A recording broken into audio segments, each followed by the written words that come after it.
यहाँ पर इस बार मत्स्य पुराण के माध्यम से सत्संग चल रहा है। 18 पुराणों का यहाँ का संकल्प है और मुख्य उद्देश्य तो अध्यात्म है। हम कैसे व्यवहार करते हुए मुक्त हो सकते हैं, टोटली टेंशन फ्री हो सकते हैं, मेन उद्देश्य तो ये है। और सेकेंडरी इसका जो वो है उद्देश्य, वो है गौ सेवा। ये गौ माताएं हैं जिनको लोग छोड़ देते हैं, दूध नहीं देती तो लोग छोड़ देते हैं। समाज में स्वार्थ बहुत है, इसलिए उन गायों की सेवा करना। और तीसरा, समाज में कुछ जागृति आए, लोग नशा मुक्त हों, व्यसन मुक्त हों, लोगों में थोड़ी मानवता आए। आजकल लोग नशे में, व्यसन में पड़कर अपना जवानी खो रहे हैं। बच्चे हमारे अपना जीवन बर्बाद कर रहे हैं। माता पिता की भी सेवा नहीं करते, समाज की भी सेवा नहीं करते, गौ की भी सेवा नहीं करते, राष्ट्र की भी सेवा नहीं करते। तो ऐसा जीवन पशु जीवन है। जो दूसरों के काम आता है वही इंसान है, वही मानव है। ह्यूमैनिटी क्या है? जो दूसरों के लिए जीता है वो ह्यूमैनिटी है। अपने लिए जीता है ये तो पशुता है। पशु भी अपना पेट भर लेता है। इसलिए सत्संग से यही मैसेज जाता है कि लोग अपने कर्तव्य का पालन करें, अपनी ड्यूटी को पूरा करें और उसके बाद समाज को बेहतर बनाएं, अपने को बेहतर बनाएं, अपना मानव जीवन का कल्याण करें। मानव जीवन का महत्व क्या है यह लोग नहीं जानते। What is importance of human life, ये लोग नहीं जानते।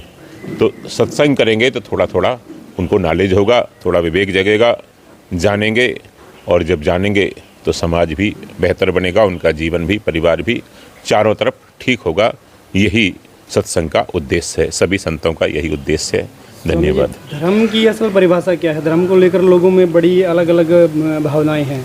धर्म की असली परिभाषा है पूरी मानवता हमारे अंदर आ जाए, ह्यूमैनिटी आ जाए हमारे अंदर। हम किसी का बुरा न करें, हम किसी का अहित न करें, अपना भी कल्याण करें, दूसरों का भी कल्याण करें, यही धर्म सिखाता है।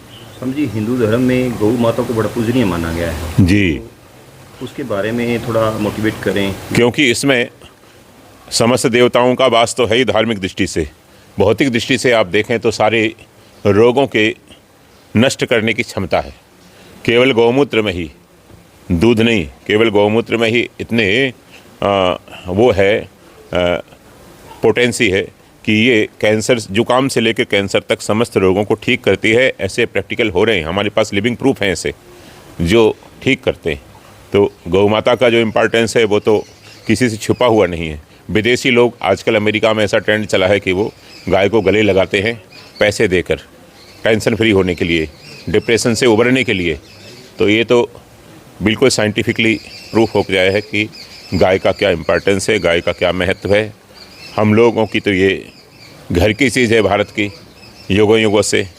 तो आज हम उससे दूर हो रहे थे, फिर से हम लोग उससे जुड़ रहे हैं। आप लोगों के सबके माध्यम से फिर से प्रचार प्रसार हो रहा है कि हम कैसे अपनी संस्कृति में वापस लौटें। तो हम जी, युवाओं में आजकल सिंथेटिक नशा जैसे चिट्टा वगैरह है, इसका प्रचलन बहुत बढ़ रहा है और प्रशासन भी, सरकार भी अपनी तरफ से प्रयास करती है, बट वो नाकाफ़ी हैं। तो संत जो समागम है या संतों का जो मंच है वो एक बड़ा अच्छा माध्यम साबित हो सकता है युवाओं को जागरूक करने का। बिल्कुल बिल्कुल, संत लोग यही प्रेरणा दे रहे हैं। आज हम किसी के घर गए थे, उनसे संकल्प लाया कि भाई आप लोग एक एक बेसन हमको दे दो, हमारी झोली में डाल दो, यही हमारी दक्षिणा है। हम तो आवाहन करते हैं, कथा में पूरे पंडाल से आवाहन करते हैं एक एक नशा लेने के लिए। तो संत लोग पूरा प्रयास कर रहे हैं, समाज के अच्छे लोग भी प्रयास कर रहे हैं। हम लोग क्या करते हैं कि ये लेट हो जाते हैं थोड़े। बच्चों को बचपन से ही इस लाइन में लाना चाहिए, तो लेट हो जाते हैं, फिर जाके चिंता का विषय बनता है। इसलिए पहले से बचपन, एजुकेशन तो देते हैं आजकल माता पिता, लेकिन उनको संस्कार नहीं दे रहे। संस्कार ना देने से उनमें ये विकृतियाँ आ रही हैं। तो अब जो नए बच्चे हैं, नौनिहाल हैं, उनको बचपन से ही हम संस्कार दें, बचपन से ही ऐसा एटमॉस्फेयर घर में बनाएं ताकि वो धीरे धीरे अध्यात्म से जुड़ें। जब तक वो अध्यात्म से नहीं जुड़ेंगे तब तक वो बाहर एक्चुअली सुख खोजते हैं। वो नशे में सुख खोजते हैं, विषय भोगों में, व्यसनों में, खेल में, गेम्स में, उल्टे सीधे गेम्स आजकल चल रहे हैं, उसमें उस सुख ढूंढते हैं। लेकिन उनको वास्तविक सुख कहाँ है ये पता नहीं। जब ये पता लग जाए कि वास्तविक सुख किसमें है तो इन चीज़ों में नहीं पड़ेंगे। इसके लिए सत्संग एकमात्र विकल्प है। बचपन से ही हम तो कहते हैं कि माँ के पेट में बच्चा जितना सीखता है 9 महीने में, उतना पूरा जीवन में 90 साल में भी नहीं सीखता।